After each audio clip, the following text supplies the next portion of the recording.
March 1988. Kisumu's streets were quiet after dusk. A faint wind pressed against glass as traders pulled shutters closed along Odinga Road. That evening, a fisherman walking home from Dunga Beach noticed something caught near the reeds. He thought it was discarded cloth. When he stepped closer, the still water shifted and the outline became clear. The body was pulled from the shallows before sunrise. Local officers marked off the scene using thin rope and lantern light. Cold air drifted from the lake as they worked in silence. The woman wore a navy skirt and a white blouse. No shoes, no bag, no identification. The only clue was a silver bracelet marked GO. At the provincial hospital morgue, technicians took fingerprints with ink and paper. The process was standard but slow. The prints were compared manually against civil registry files stored in wooden drawers. After 2 days, one set matched a record from a national identity application, Grace Otieno, age 23. She had last been seen leaving the university library at 6 p.m. on March 3rd. Grace was a final-year sociology student at Maseno College. She lived with 2 roommates near Milimani Estate. Her family described her as quiet and disciplined, often spending evenings reading near the window. That night, she never returned.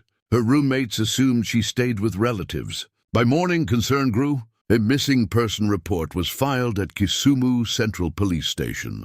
The logbook entry noted the date, time, and her last known outfit. Footsteps echoed in the corridor as the duty officer closed the file drawer. The early investigation focused on routine questions. Was there a bus accident?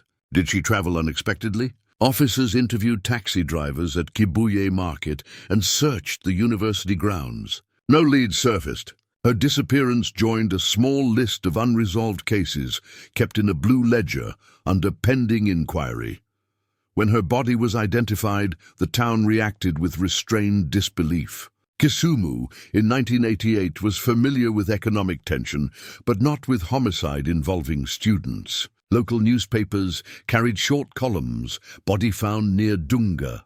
No headline mentioned her name until family confirmation reached editors. By the weekend, the community gathered outside St. Joseph's Cathedral for prayers. The air smelled of rain and lake silt. Detectives examined the site again in daylight. They traced a faint trail from the reeds to a dirt path leading toward Nyalenda. Imprints were visible in the soft soil, likely from bicycle tires. They collected fragments of cloth and a broken sandal strap. Evidence handling relied on sealed envelopes, labeled by hand. There was no regional forensic lab. Samples were sent to Nairobi for analysis, a journey that took 3 days by road. Tape hissed from a portable recorder as an officer dictated notes. The autopsy confirmed death by strangulation. No sexual assault was reported. Toxicology results were inconclusive due to sample degradation. Investigators speculated about robbery, but found her watch still intact. The motive remained uncertain. Her silver bracelet, however, was missing until her father identified it among recovered items near the shoreline. Its clasp was bent inward. Cold air drifted again through the examination room as documentation concluded. Community whispers began to circle around a local minibus operator known to frequent the campus route. His name appeared in police diaries, but with no evidence connecting him directly. In the absence of witnesses, the inquiry slowed. Each week, updates repeated the same conclusion: further investigation to continue. Files gathered dust in the evidence room. Grace's parents traveled from Siaya to collect her belongings. They spoke quietly to officers and left with a brown envelope containing official papers. Her funeral drew classmates, lecturers, and neighbors. A heavy silence settled over the procession as the coffin was lowered. The case file remained open, marked with red ink. Unresolved, months turned into years. Witnesses moved away, and original investigators were reassigned. The box containing her evidence, photographs, reports, and a single tape cassette, was stored on a high shelf. No one touched it again for over 2 decades. Still wind pressed against the morgue windows each anniversary. Before we continue, take a second to subscribe. Your support helps bring these forgotten stories to light. March 1988. Kisumu moved at an even weekday pace. Matatus lined the road outside the market. Sellers arranged fish on woven trays. Dim light filled the lanes before sunrise. Grace kept a daily routine many recognized. She rose early and studied quietly. Lectures occupied her mornings. Afternoons belonged to the library stacks. Dust in the air hung near high windows. She balanced classes with a weekend tutoring job. 2 pupils lived near Condele. She met them Saturday mornings. Payment came in small notes. The arrangement remained steady for months. Her roommates spoke about her habits. She left shoes near the door. Her notes were neatly labeled by topic. A small calendar marked study goals. Door creaked softly when closed each night. Grace's family lived in Siaya district. Her father worked in administration. Her mother ran a small kiosk. They visited Kisumu monthly. They trusted her judgment and schedule. Maseno College used shared facilities in town. The library kept long hours. Card catalogs still guided searches. Student cards were stamped on entry. Radio crackled at the front desk. Grace studied social policy and statistics. She read about health access. She included local interviews in coursework. She planned fieldwork near Dunga. The proposal sat ready for approval. The campus had recognizable paths. Students followed predictable routes. Many passed the bus stage daily. Security relied on visibility and routine. Patrols moved slowly in the evening. Kisumu Central Police Station served a wide area. Officers maintained handwritten occurrence books. Evidence rooms used shelves and padlocks. The Criminal Investigation Department advised serious cases. Neon flickered above the entrance at dusk. Fingerprints were rolled on ink cards. Comparisons used magnifiers and paper files. Nairobi labs received sealed envelopes. Chain of custody followed signed forms. Timelines often depended on bus schedules. Grace managed expenses with careful notes. She tracked fare and meals. She saved for graduation photographs. A small envelope held receipts. Photograph faded in her wallet cover. She divided weekdays by subjects. Mondays focused on statistics. Tuesdays covered theory and methods. Wednesdays involved guided reading. Her evenings usually belonged to the library. Friends described a consistent demeanor. She listened more than she spoke. She avoided late gatherings. She preferred structured plans. Heavy silence often marked her study space. The city framed her movements. Market noise faded near Milimani. The lake breeze cooled late afternoons. Roadside stalls lit kerosene lamps. Street order shifted after dark. Public transport linked campus and neighborhoods. Conductors recognized frequent riders. Grace boarded the same line often. She preferred the same seat position. Familiar patterns felt efficient and safe. The week of March 3rd followed routine. Lectures began at 9. A seminar ran until noon. Grace collected a reference list. She prepared for the evening library session. She visited the registry for a course form. Clerks stamped the document. She thanked them and left. The interaction took minutes. Footsteps echoed along the tiled corridor. A friend remembered lunch near the courtyard. They discussed exam dates. They planned to swap notes Friday. Nothing seemed unusual then. The day felt ordinary and predictable. Grace checked out 2 books at 4. The titles addressed survey design. She noted due dates carefully. The attendant recorded her card number. Tape hissed on an office player. At 5, she reviewed draft questions. She underlined 3 key variables. She folded the draft carefully. She packed it into her bag. Cold air drifted near the window vents. The library clock reached 6. She signed the exit ledger. She stepped onto the path outside. Light faded over the lake. Still wind pressed against glass doors. Witness memory centered on routine glimpses. Her classmate saw her near the gate. A vendor noticed her adjusting her bag strap. A guard recalled a polite nod. Each moment lasted seconds only. The route home crossed several junctions. One bus stop served multiple lines. Riders sometimes waited in clusters. Drivers called destinations in practiced rhythms. Movement steadied near curfew hours. Kibuye Market stood quieter on weekdays. Sellers packed early to avoid rain. Transporters gathered near the curb. Fares fluctuated by distance and time. A predictable pattern set expectations. Grace usually avoided crowded vehicles. She waited for a clearer entry. She disliked standing in aisles. She grasped rails with deliberate care. Her choices favored personal space. Her roommates planned an evening meal. They kept rice warming on the stove. They expected her around 7. The time window often stretched. No concern formed immediately. The first missed sign passed without notice. Students occasionally studied late. Lecturers scheduled extra consultations. Evening weather could slow buses. Assumptions carried the hour forward.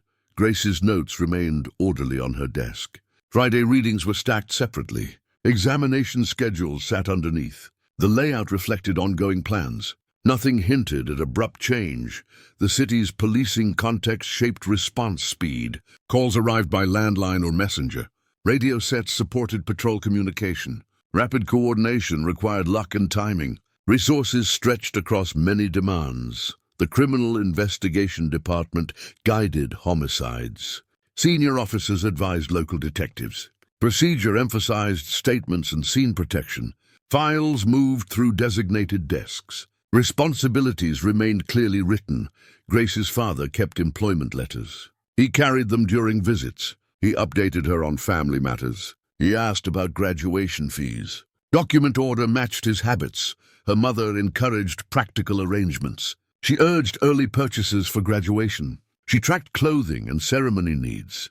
She spoke about relatives traveling. Details signaled confidence in the future.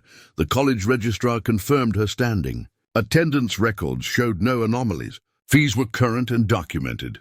Coursework submissions met expectations. Administrative indicators suggested stability. Several lecturers remembered precise study habits. She arrived early for tutorials. Her questions stayed focused and brief. She submitted drafts on time. Colleagues valued her reliability. The tutoring arrangement contributed pocket income. Families appreciated punctuality and clarity. Children responded well to structure. Sessions ran exactly 1 hour. Parents welcomed her straightforward manner. Kisumu's evening landscape remained structured by habit. People recognized familiar faces nightly. Shopkeepers watched the street rhythm. Transporters tracked regular commuters. Quiet patterns formed a kind of map. Local newspapers carried community notes. Small classifieds recorded meetings. Weather reports mentioned lake conditions. Advertisements filled remaining columns. Readers scanned headlines quickly. Police record-keeping relied on the occurrence book. Entries captured times and names. Duty officers verified signatures nightly. Supervisors reviewed anomalies weekly. Procedures enforced continuity over years. March 3rd contained ordinary signals. Grace logged her library exit. The desk clerk secured the ledger. A gate guard marked the time mentally. The clock moved without incident. A street vendor saw her near the stop. He remembered the bag strap adjustment. He noted her facing the road. He looked away to serve a buyer. The moment ended quickly. The usual bus line passed at intervals. Drivers recognized regular riders. Conductors kept partial memory of faces. End-of-day movement felt familiar. Patterns masked small deviations. Roommates finished their meal at 8. The pot cooled on the stove. They covered plates and waited. They assumed a late study decision. Concern had not formed yet. 9 o'clock changed expectations. She usually phoned if delayed. The nearest public booth stayed busy. Messages sometimes came through neighbors. Reliance on routine shaped patience. By 10, worry grew steadily. Calls went to nearby friends. No one reported seeing her after 6. The circle of inquiries widened. Anxiety pressed against quiet rooms. At 11, a roommate visited the gate. She asked a watchman about sightings. He could not confirm specifics. He mentioned many students passing. The answer carried little help. Midnight passed with unanswered questions. Sleep remained restless and light. They checked the hallway repeatedly. They listened for a bus stop sound. The building stayed uneventful. Morning brought practical steps first. One roommate headed to campus. The other called relatives urgently. News moved through small networks. Responses remained cautious and brief. The missing person report followed routine wording. Officers captured key details quickly. The duty desk logged time and date. A reference number was assigned. Paperwork moved to the inquiry desk. Detectives spoke with library staff. They confirmed her exit time. They verified the stamped ledger. They recorded book titles borrowed. The sequence looked consistent and clear. Officers traced the likely route. They visited the bus stage. They asked conductors about passengers. Answers held partial recollections only. No strong lead emerged yet. A senior officer reviewed procedures. He reassigned 2 detectives temporarily. He requested support from CID. He emphasized chain of custody. The instruction matched national practice then. Friends organized small search efforts. They walked paths near the lake. They checked common meeting points. They spoke with vendors and guards. Each attempt yielded familiar uncertainty. Her father arrived by afternoon. He carried the employment letters. He met the officer in charge. He presented a recent photograph. The image showed her graduation hope. The family photograph sat on the desk. The officer copied details carefully. He placed the print inside the file. He noted identifying features meticulously. The routine felt appropriately careful. By evening, rumors spread around campus. Some suggested travel to relatives. Others assumed extra study hours. None aligned with verified times. The uncertainty grew without evidence. Detectives examined recent acquaintances methodically. Classmates gave steady accounts. Tutors confirmed punctual behavior. Neighbors reported no disturbances. Statements aligned with her established pattern. A bus driver mentioned a crowded trip. He recalled refusing extra passengers. He described confusion near a junction. He could not place individuals exactly. The memory lacked useful detail. Officers visited 2 tutoring families. Sessions had run normally before. Payments stayed up to date. Parents praised her reliability consistently. Nothing seemed unusual in weeks prior. The search extended toward Dunga. Officers noted the shoreline paths. They marked narrow tracks by reeds. They spoke with fishermen quietly. Observations remained routine and sparse. The city's social context shaped anxiety. Students formed study circles nightly. Families looked toward formal employment. Graduation meant stability and progress. Disruption threatened those expectations directly. The registrar fielded calls about attendance. She confirmed no sudden withdrawals. She clarified fee status clearly. She provided course lists promptly. Administrative facts reinforced normalcy. The investigation documented her clothing. Roommates confirmed the navy skirt. They described the white blouse. They mentioned a small silver bracelet. Descriptions matched the morgue records later. A separate inquiry checked pawnshops. Officers scanned lists for jewelry. No bracelet appeared initially. Shop owners reported usual transactions. Results added no direction. Evening returned with few answers. Officers completed daily summaries. The occurrence book closed at midnight. Supervisors planned morning follow-up. Work rhythms continued despite concern. Family meetings grew more focused. Practical needs guided decisions. Contact lists expanded across districts. Travel plans formed for relatives. Each step followed respectful order. Days passed with measured searches. Patrols moved along the shoreline. Volunteers joined paths near the reeds. Statements were collected and filed. Procedures remained steady and documented. The press printed short updates. Editors avoided speculation or rumor. Reports cited police acknowledgments. Space remained limited beside other news. Readers noted the missing student case. Campus leaders encouraged caution. They suggested traveling in pairs. They urged using well-lit routes. They reminded students about check-ins. Guidance reflected existing conditions closely. Early fingerprint comparisons were discussed internally. Officers knew the limits clearly. Manual checks took time and focus. Matches depended on readable cards. Outcomes rarely arrived quickly. Relatives provided additional photographs. The images supported identification later. They showed family events and milestones. They captured her steady presence. Documentation strengthened future confirmation steps. Officers mapped likely departure times. They measured intervals near the gate. They compared witness recollections carefully. They aligned approximate timelines cautiously. The trend pointed toward early evening. The shoreline remained a point of interest. Paths connected neighborhoods and work sites. Fishermen moved through regular routines. Tides shifted debris along reeds. Observations demanded repetition for certainty. Investigators preserved collected items diligently. Envelopes carried signatures and dates. Storage shelves held sealed packets. Ledger entries cross-referenced each package. Accountability followed standard expectation. By the end of the first week, hope narrowed. Investigative lanes felt constrained and fixed. Leads ended at familiar places. Routine methods showed their limits. Quiet waiting overtook active search. Grace's file moved between desks. Notes accumulated in chronological order. Contact logs documented every call. The system captured process cleanly. The record held the growing gap. Her parents stayed in Kisumu briefly. They relied on relatives nearby. They checked the station twice daily. Officers updated them with care. Communication remained deliberate and respectful. The city settled into attentive watchfulness. Students adjusted travel plans slightly. Neighbors kept porches lit longer. Bus drivers looked more carefully. Community focus sharpened around absence. A week later, the body was found. The lake had preserved little detail. Evidence depended on handling precision. CID guidance shaped next steps. Heavy silence followed official confirmation. Grace's background stood clear and consistent. The routine left little contradiction. Institutional records aligned across offices. Witness accounts supported the timeline. The picture showed stability before disappearance.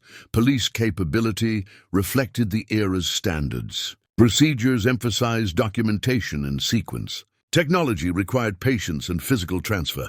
Coordination relied on personal diligence. Outcomes often hinged on timing. The family prepared to navigate grief. Rituals carried structure and meaning.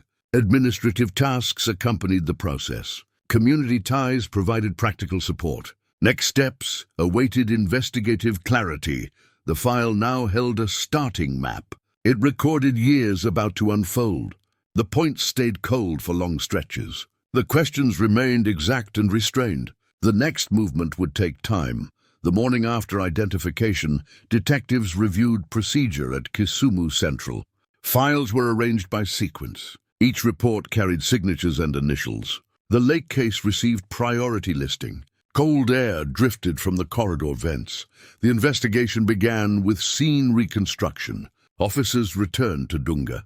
They traced distances between discovery points. Reed lines were measured with tape. Soil samples were bagged for transfer. Photographs were taken under overcast light. Early observations confirmed disturbance near the waterline. Tracks led toward the dirt path used by cyclists. Shoe prints overlapped older impressions. The detective in charge noted faint drag marks. Footsteps echoed over wet ground. A fisherman described seeing a bicycle near dusk. He could not recall details of the rider.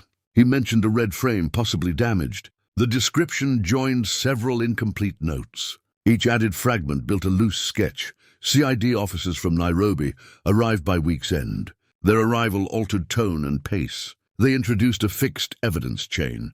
They requested typed statements instead of handwritten ones. Typewriters clicked steadily in the back office. The Nairobi team catalogued each item carefully. Photographs were reprinted for clarity. Map coordinates were drawn on paper.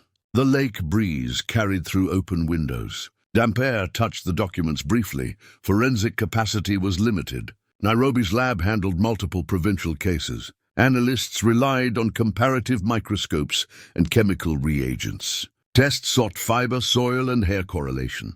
Results required weeks, not days. Tape hissed on the recording device. Local officers interviewed transport workers again. Conductors remembered the evening traffic. Several confirmed heavy rain around 7. Few recognized Grace's photo clearly. Lighting at the stop was unreliable then. Neon flickered over the market stall roofs. Witness statements varied in precision. Some mentioned a woman in a navy skirt. Others recalled none. Investigators plotted possible paths. They calculated times between points. Each estimation produced more uncertainty. Attention turned to known offenders in the region. Files from previous assaults were reviewed. Names matched none from current interviews. Records sat on thin paper sheets. A clerk turned pages quietly under dim light. The local pathologist submitted a detailed report. Time of death was estimated at midnight plus 2 hours. Ghostly ligature strangulation.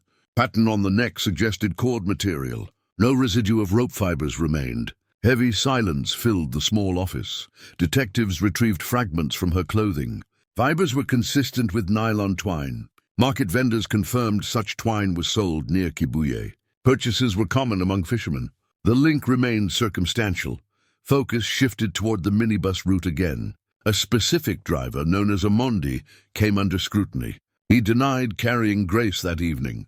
His statements repeated across sessions. No contradiction appeared immediately. Radio crackled with coded transmissions. CID officers traced his vehicle's logbook. Entries covered daily trips. Gaps existed between 6 and 8 p.m. The driver cited mechanical trouble. Colleagues supported his claim. Verification relied on second-hand memory. The investigative file expanded steadily.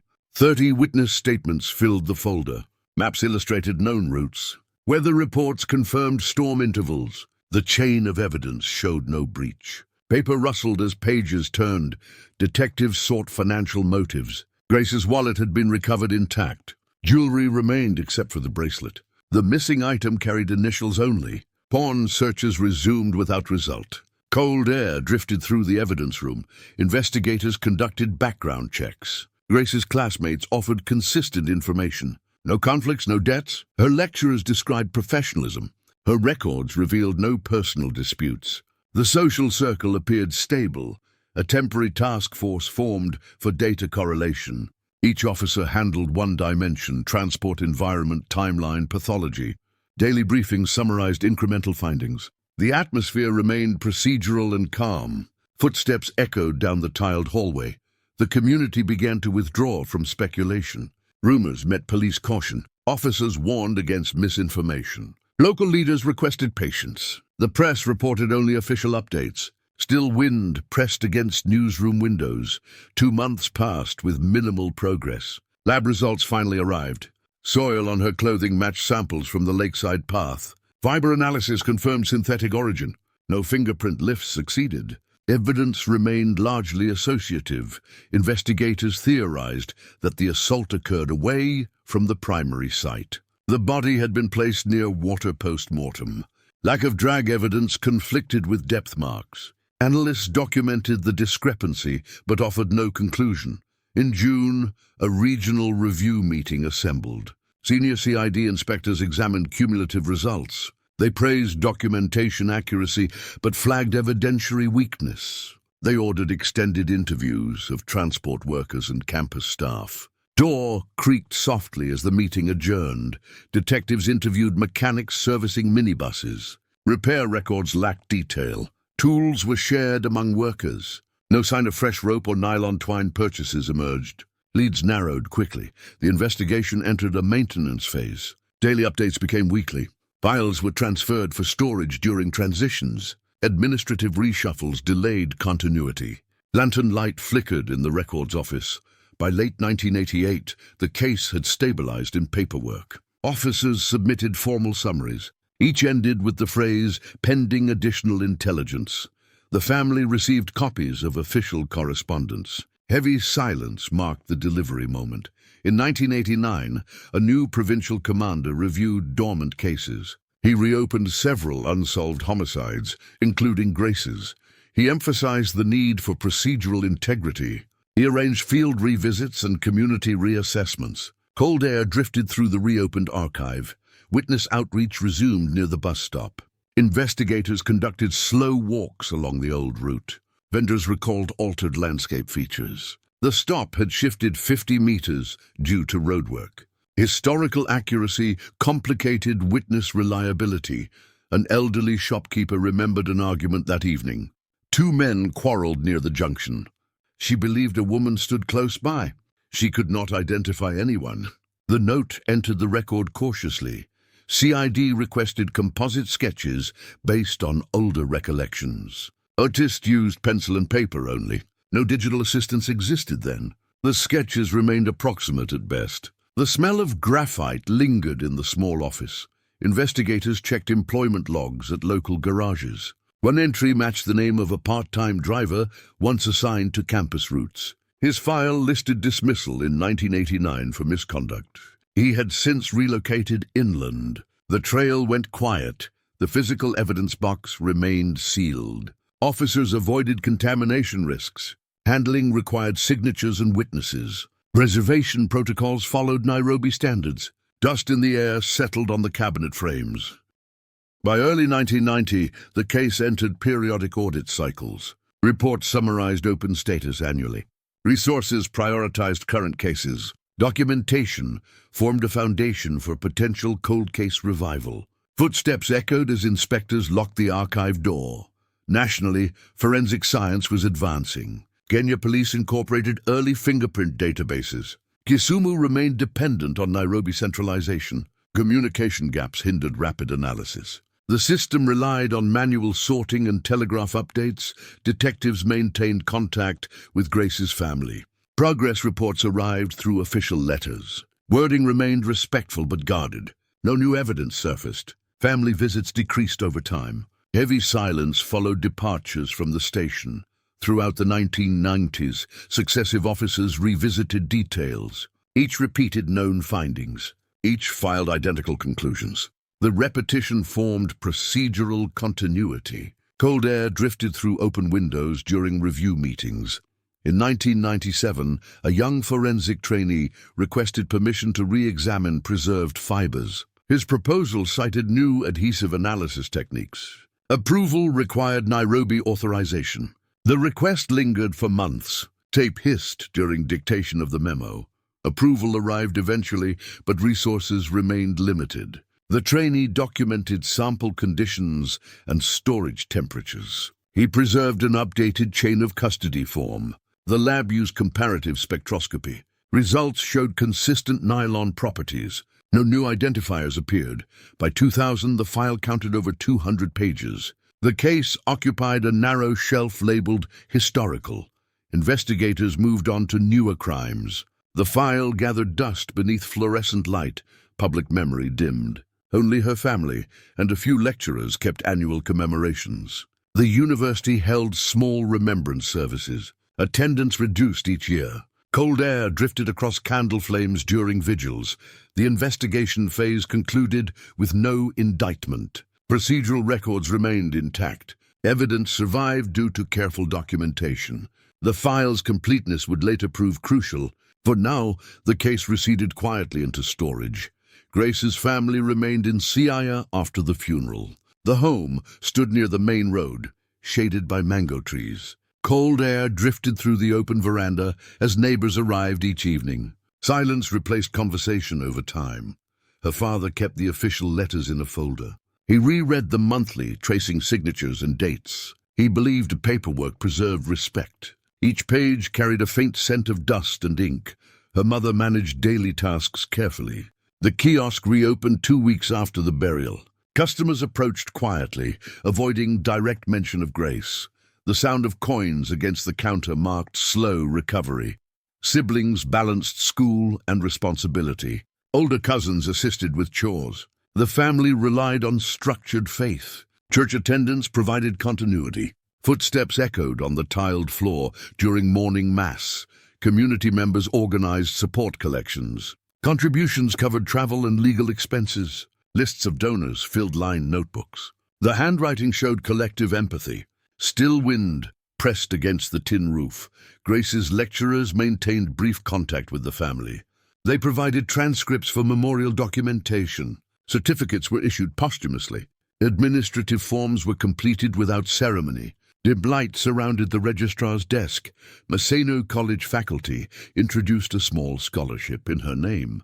It supported female sociology students from rural districts. The initiative began quietly. Later, it became an annual recognition. A photograph faded in the hallway display. Students who remembered her described the campus shift. Study groups became smaller, more insular. Conversations avoided travel after sunset. Posters reminded students to move in pairs. Heavy silence settled around the library corridors. The Kisumu community processed the event with restraint. Local leaders framed it as a call for vigilance. Neighborhood watch efforts formed in Milimani and Nyalenda. Coordination meetings occurred under lantern light. Newspaper editors referenced the case in columns about public safety. Reports avoided speculation but urged awareness. The tone remained factual. Radio crackled during morning briefings. Grace's father became an advocate for procedural reform. He wrote letters to provincial offices requesting periodic updates. Some went unanswered. Others received brief acknowledgments. Cold air drifted through the post office window. Years accumulated quietly. The family balanced remembrance with necessity. Agricultural cycles dictated routine. Seasons carried tasks that distracted but never erased memory. The rhythm of work softened persistent absence. Each March, relatives gathered at St. Joseph's Cathedral. They lit candles and recited prayers. Attendance varied. Names were read aloud, including hers. The sound of murmured voices filled the nave. Her mother kept a wooden box under her bed. Inside were personal effects returned by police, notebooks, a pen, a small cross. She avoided opening it often. Dust in the air shimmered when sunlight passed through curtains. Grace's close friends pursued careers in education and health. They corresponded occasionally. Letters mentioned work, marriage, children. The tone remained polite and careful. Dutra creaked softly as envelopes were placed inside drawers. The scholarship fund drew limited press attention in later years. A single column described its continuation. The article included her name and year of death. The brief recognition maintained quiet dignity. For Kisumu residents, the memory lingered indirectly. Parents cited the case when advising daughters about safety. Teachers referred to it during assemblies. The story became cautionary folklore. Still wind pressed against classroom windows. By the mid-1990s, community attitudes toward missing person reports had evolved. Families filed earlier. Police initiated broader searches. Grace's case was referenced in training sessions. It symbolized procedural persistence amid limitation. The family's emotional register stayed composed. Expression appeared through structure and order. Her father labeled storage boxes by year. Her mother updated family records meticulously. Footsteps echoed softly on concrete floors. Extended relatives observed her parents' restraint. They interpreted it as strength. Behind it lay fatigue. Each inquiry letter reopened uncertainty. The envelope sound signaled both hope and disappointment. The family continued sending small offerings to church. Ledger entries recorded consistent donations. Parish staff appreciated regularity. Documentation provided subtle comfort. Candlelight flickered during Sunday collections. For the local police, the case carried symbolic weight. It represented diligence under constraint. Officers referenced it when discussing evidence handling. Training incorporated lessons from the file's preservation. Dim light pooled around archive shelves. In Kisumu's civic conversations, mention of the case resurfaced during anniversaries of unsolved crimes. It reminded citizens of investigative endurance. It also reminded them of institutional patience. Cold air drifted through municipal meeting halls.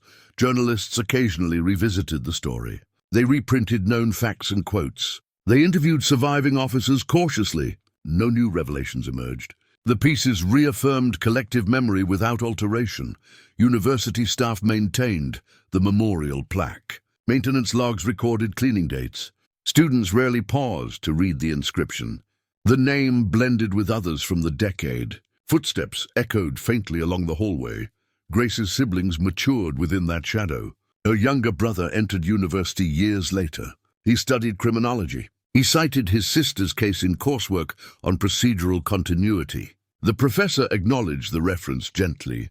The family adapted to long intervals between correspondence. Official letters diminished by the late 1990s. Communication became ceremonial. Each received document was stored chronologically.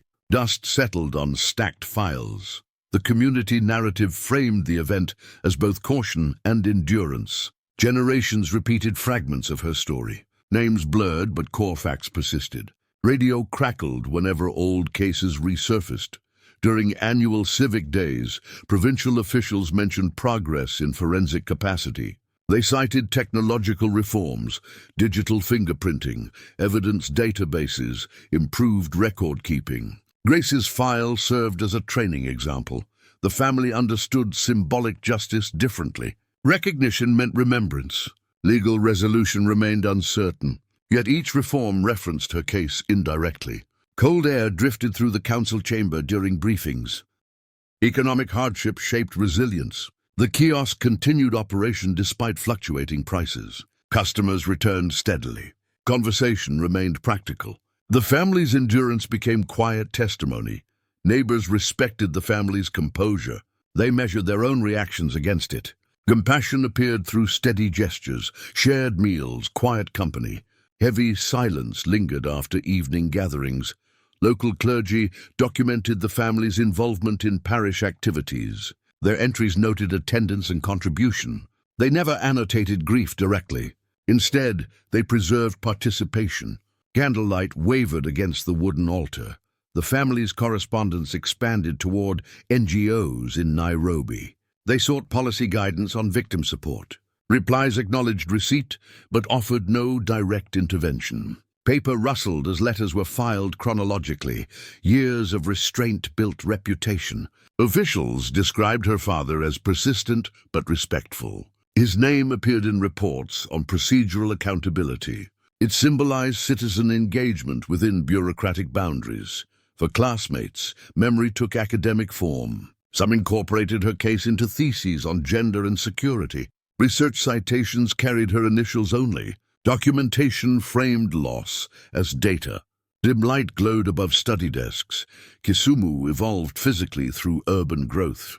The lakefront developed. New businesses replaced older structures. The Dunga path changed contour. Yet locals could still identify the old shoreline. Still wind pressed across newly built walls. In late 1999, a civic exhibition on historical investigations displayed case materials. Photocopies of old reports were shown. Visitors paused before her file. Labels described procedural endurance. No photographs of her body were included. For younger generations, the case became a study reference. Teachers used it to illustrate archival discipline. It showed how accuracy preserved potential future review. The moral lay in method, not mystery. The Otieno family attended that exhibition quietly. They observed the display without commentary. They recognized their daughter's name under the glass frame. Cold air drifted through the exhibition hall vents. By early 2000s, national attention moved to newer challenges. Local crimes occupied headlines. Grace's story retreated again into local recollection. Yet her file remained catalogued and complete. Every March, the family repeated a ritual. Visit to the lake, moment of silence, prayer. The location altered with shoreline erosion. The act persisted unchanged. Water lapped softly at their feet. Community elders noted the persistence of remembrance. They viewed it as dignified rather than tragic. It reminded them of institutional continuity. Footsteps echoed as they left the lakeside path. The younger brother, now an investigator, visited the archive in Nairobi in 2008. He verified that his sister's case file remained intact. He signed the visitor register carefully. The record marked both closure and renewal. For the family, survival meant function without forgetting. Life advanced, but order retained structure. Evenings ended with quiet conversation. Still wind pressed through curtain fabric. Grace's absence defined generations without dominating them.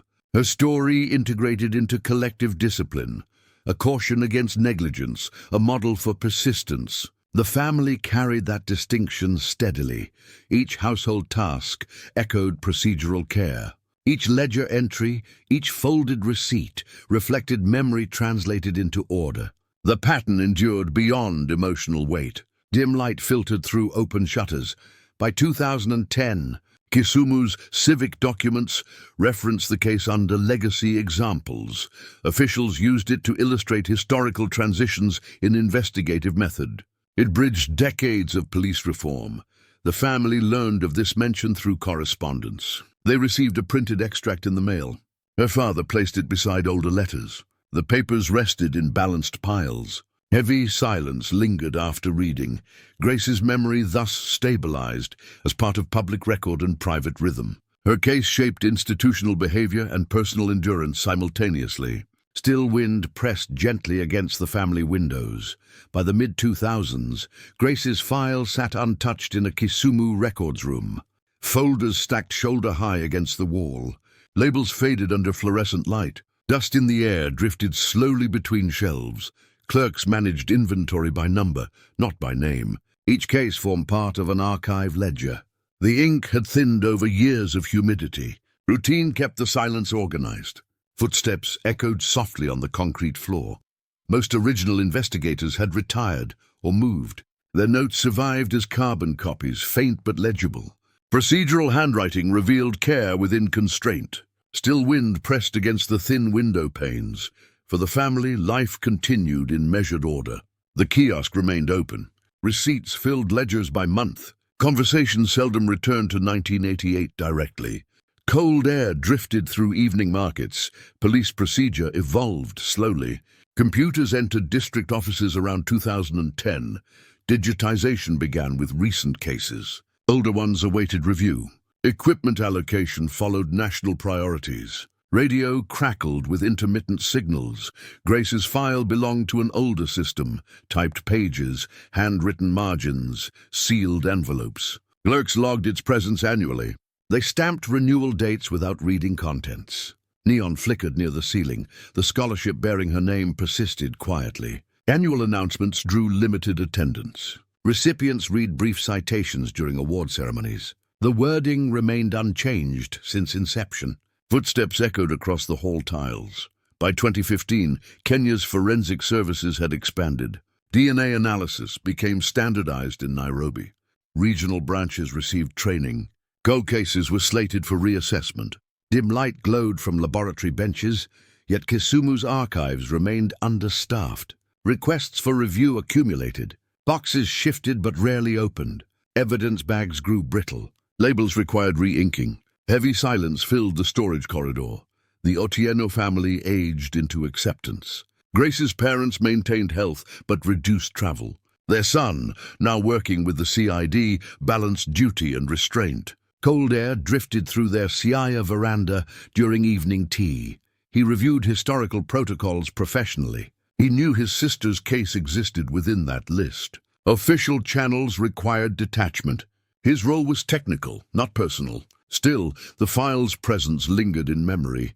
Annual audits occasionally listed Grace's name under unresolved.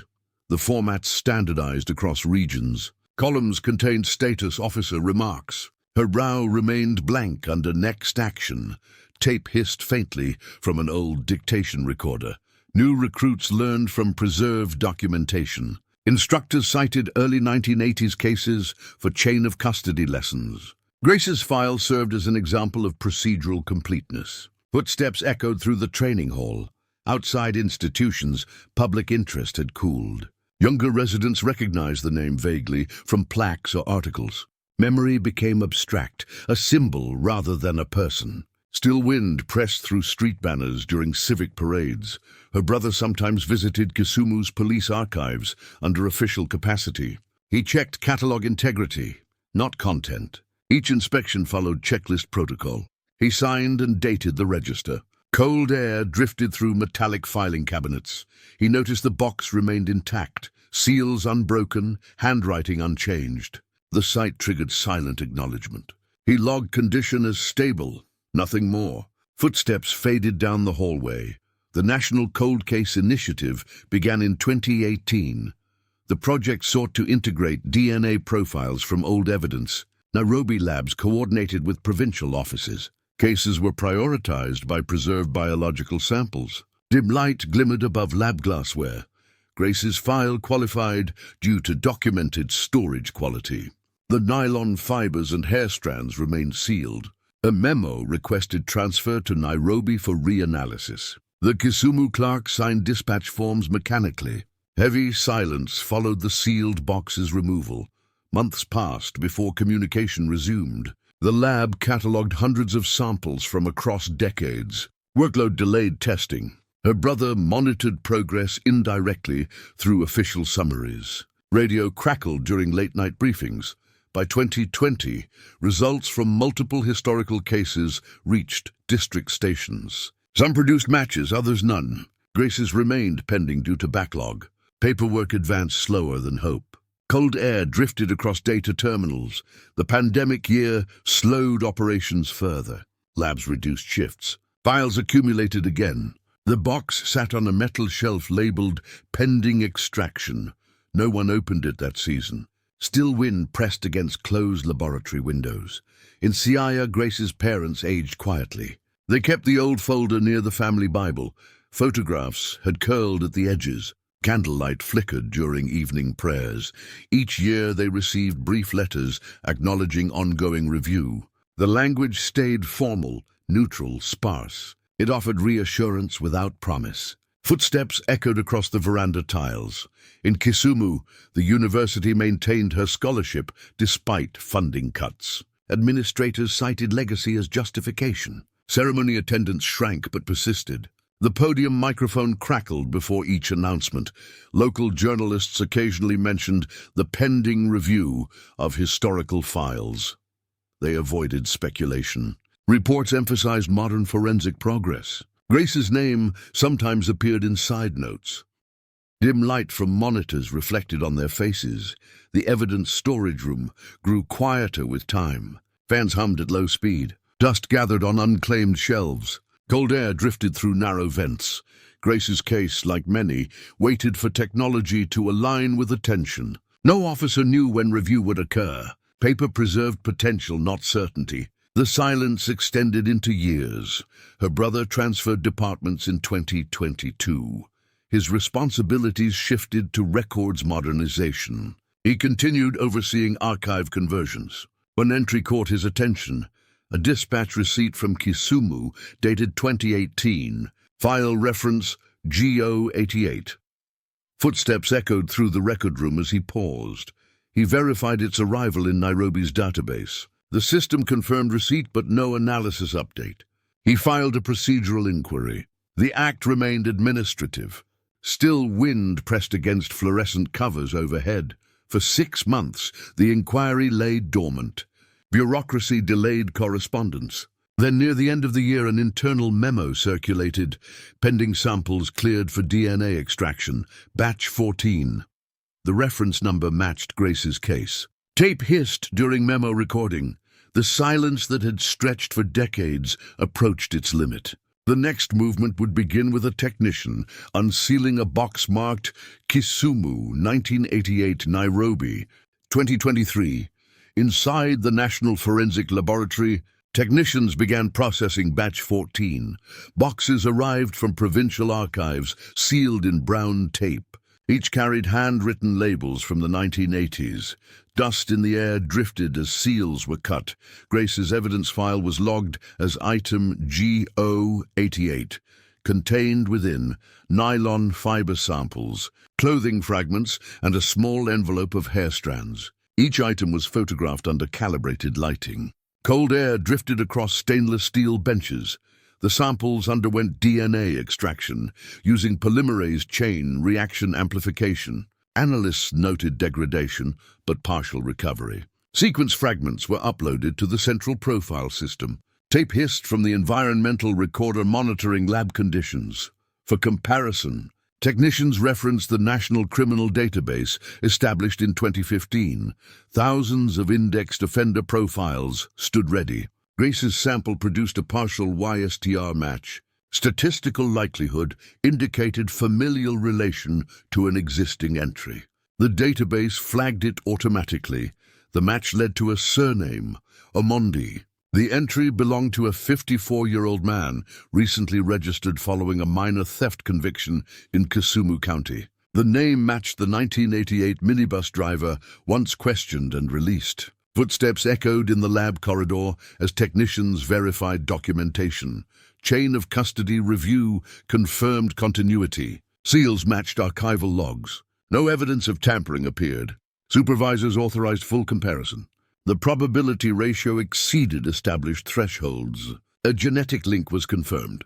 Cold air drifted from the refrigeration units. CID headquarters received the report 2 weeks later. Officers reopened the investigation formally. Case number GO88 was assigned to the Cold Case Division. Digital copies of historical statements were loaded into the system. The past merged with current technology. Detective Sergeant Nyambura, lead of the Cold Case Unit, reviewed the old photographs. Images showed the lakeside reeds, the damaged bracelet, the handwritten witness forms. Still wind pressed against the blinds in her office. The following day, field teams traveled to Kisumu. Coordination with local authorities proceeded quietly to avoid public attention. The suspect, Peter Omondi, operated a vehicle repair shop near Nyalenda. He had no prior violent convictions. The file noted his former employment as a matatu driver. Dim light flickered in the small operations room. Surveillance confirmed his routine: shop at dawn, closure at dusk, evening spent at a nearby cafe. Officers planned arrest for early morning to ensure minimal interference. Equipment checks were completed with procedural precision. Footsteps echoed through the narrow police corridor. At 5:40 a.m., 2 CID vehicles stopped outside the shop. Officers identified themselves and presented a warrant. Omondi complied without resistance. His hands trembled slightly as he was guided into the car. Cold air drifted through the open doorway. He was transported to Kisumu Central for processing. The booking desk logged his details, matching archived records. Mugshots were taken under fluorescent light. Fingerprints captured digitally, aligned with 1988 prints from the old ink cards. The match was complete. Interrogation followed established protocol. 2 officers present, 1 recorder active. Omondi denied involvement initially. He claimed routine passenger interactions only. Detectives presented DNA findings in gradual sequence. Tape hissed as the audio captured his pauses. The suspect requested a break, then resumed conversation. He confirmed knowing Grace by sight. He described her as polite, consistent commuter. When shown the silver bracelet photograph, he lowered his gaze. Heavy silence filled the room. He confessed partial sequence of events. He claimed argument over fare escalation led to confrontation. He described a struggle, panic, then flight toward the lakeside path. He insisted it was accidental. The recorded statement lasted 48 minutes. Cold air drifted through the interrogation vents. Detectives cross-verified confession details with original autopsy notes. The pattern of ligature marks corresponded with cord described in Omondi's account. Locations matched shoreline topography from 1988. Consistency supported admission credibility. Footsteps echoed outside the interview room. Chain of evidence integrity was rechecked. Analysts confirmed original seals remained intact from recovery to present. Documentation satisfied evidentiary standards for court submission. The system generated a summary report for prosecutorial review. Dim light glowed on the monitor screens.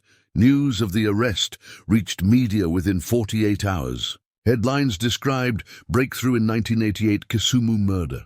Journalists referenced modern DNA technology as key factor. The Otieno family received formal notification from Nairobi. Still wind pressed against their curtains that night. Grace's brother traveled to Kisumu to observe proceedings. He identified himself as CID officer, but refrained from involvement. Protocol required separation of personal interest from official capacity. His presence remained observational. Cold air drifted through the courthouse hallway. Investigators reconstructed the original timeline. Forensic mapping placed Omondi's route within 500 meters of the discovery site. Witness statements from 1988 corroborated his routine presence. Archival diligence now carried evidentiary weight. Footsteps echoed on the courtroom stairs. During debrief, senior CID staff emphasized procedural continuity. The case demonstrated importance of record preservation and updated technology. Officers cited Grace's file as model of archival integrity. Dim light reflected off polished conference tables. Omondi's background revealed intermittent employment after dismissal in 1989. He relocated several times across western Kenya. Minor theft charges appeared sporadically. No previous violence recorded. Heavy silence filled the documentation office as reports were compiled. Psychological assessment followed standard protocol. Evaluators found no severe disorder, but noted chronic anxiety. The findings shaped custody management, but not guilt consideration. Cold air drifted through the medical examination room. DNA reanalysis completed secondary confirmation. Independent labs achieved identical results. Probability ratio exceeded 1 in a billion. The scientific certainty closed remaining procedural gaps. Radio crackled as confirmation reached central database logs. The Otieno family received a second official call. This one delivered confirmation of confession and charge. Her father listened quietly, acknowledging with few words. Her mother remained seated, holding the old folder of letters. Still wind pressed against open shutters. Media coverage remained factual, restrained. No speculation about motive beyond confession. News anchors summarized procedural advancement and family patience. Public comment centered on forensic progress. Dim light from televisions flickered in Kisumu homes. The case transitioned from cold file to active prosecution. Officers prepared exhibits, witness summaries, and lab certifications. Prosecutors coordinated with Nairobi forensic experts. The courtroom schedule projected hearings within 3 months. Community reaction balanced relief and reflection. Many remembered the old warnings about safety. Elders spoke about closure with humility. Younger residents researched case details online. Cold air drifted through community halls during evening discussions. At Kisumu Central, evidence boxes were resealed for court transport. Each bore updated labels and chain forms. The archivist noted completion time at 1842. Footsteps echoed as officers carried containers toward the vehicle bay. That night, in Nairobi, the Cold Case Division logged solved beside file number GO88. A notation in the system added, awaiting judicial outcome. Dim light glowed from the monitor as the record updated. The following morning, Grace's brother visited the archive again. He located the empty space where the box once sat. He stood for a brief moment of acknowledgement. Heavy silence filled the aisle. Kisumu Law Courts 2024. The trial opened under clear morning light. Security officers arranged benches quietly. Families, journalists, and former investigators filled the small courtroom. Cold air drifted through the open doorway. The presiding judge summarized charges: murder under Section 203 of the Penal Code. The accused, Peter Omondi, stood beside his counsel. He entered a plea of not guilty. Court clerks recorded proceedings by hand. Footsteps echoed along the tiled corridor outside. Prosecution led with DNA evidence. Expert witnesses from Nairobi Forensic Laboratory described extraction and matching process. They detailed preservation, chain of custody, and statistical certainty. Dim light glowed on projector screens, showing scanned reports. Defense questioned sample degradation and possible contamination. Experts confirmed original seals and documented transfers. They cited 1988 handling logs and 2018 verification forms. No breach appeared in records. Heavy silence followed their testimony. Witnesses from the original investigation testified next. Retired officers recalled procedures at the lakeside. Their recollections aligned with reports. Photographs were entered as exhibits. Dust in the air shimmered under fluorescent light. Grace's brother was called as professional witness for record validation. He confirmed authenticity of archival materials, but abstained from investigative commentary. His tone remained formal. Cold air drifted across the witness stand. The defendant's statement described unintended harm. He maintained panic and loss of control rather than deliberate intent. The prosecution countered with post-incident concealment evidence. The bracelet, recovered later, indicated deliberate disposal. Tape hissed faintly from the recording device. Court sessions stretched over several weeks. Testimonies alternated between technical and personal. Journalists documented process without embellishment. Editorial pieces emphasized patience and precision. Still wind pressed against courthouse windows. In closing arguments, prosecutors framed the case as example of long-term justice enabled by archival diligence. Defense acknowledged remorse, but contested intent. Legal definitions guided tone toward measured conclusion. Dim light faded as afternoon adjourned. Judgment Day arrived in early June. Attendance filled every seat. The judge reviewed procedural history, summarizing decades of investigation, preservation, and forensic renewal. Footsteps echoed softly as clerks arranged documents. He pronounced verdict, guilty of manslaughter, acknowledging absence of premeditation but confirming unlawful act causing death. Sentence, 25 years imprisonment, accounting for confession, and time elapsed. Cold air drifted through the quiet courtroom. Grace's parents sat together in the front row. They listened without visible reaction. Their expressions reflected endurance rather than relief. Reporters noted their composed departure. Heavy silence followed them down the courthouse steps. Outside, microphones recorded restrained statements. Her father thanked investigators for persistence. He requested privacy afterward. He spoke about procedure rather than emotion. Dim light glimmered off camera lenses. Community response was balanced and factual. Editorials referenced justice delayed, yet realized. Civic forums discussed archival reform and evidence storage. The narrative shifted from tragedy to institutional learning. Radio crackled with moderated commentary. At Maseno University, staff organized a small memorial lecture. Speakers addressed forensic evolution and data preservation. Grace's photograph was projected on a white wall. Cold air drifted through the lecture hall vents. The scholarship in her name received renewed funding. Donors cited closure as reason for continuation. Students stood in silence before the presentation. Footsteps echoed lightly on wooden floors. Within CID headquarters, internal memos circulated citing Case GO88 as demonstration of record integrity. Officers reviewed procedures for cold case handling. The file became part of training modules. Still wind pressed against glass partitions.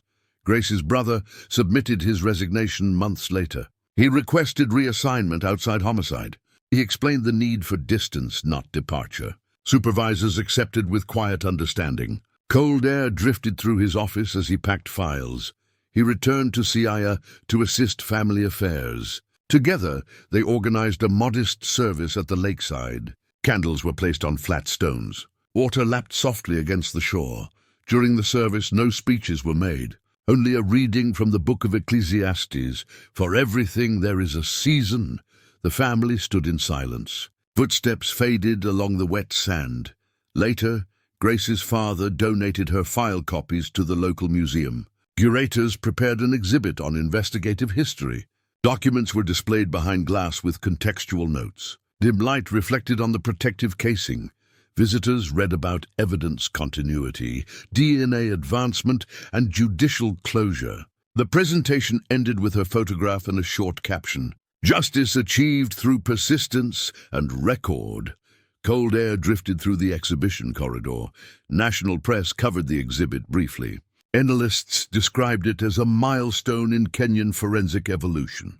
The tone stayed academic, precise, restrained. Heavy silence followed broadcasts at the hour's end. Years later, the case appeared in training manuals for criminal procedure. It stood as example of archival discipline and delayed but realized justice. The section closed with the phrase, "Documentation preserves truth." Footsteps echoed in classrooms where recruits studied it. At the Otieno home, the folder remained, though thinner now. Letters, articles, and photographs replaced official forms. The family kept it near the window shelf. Still wind pressed against curtain fabric.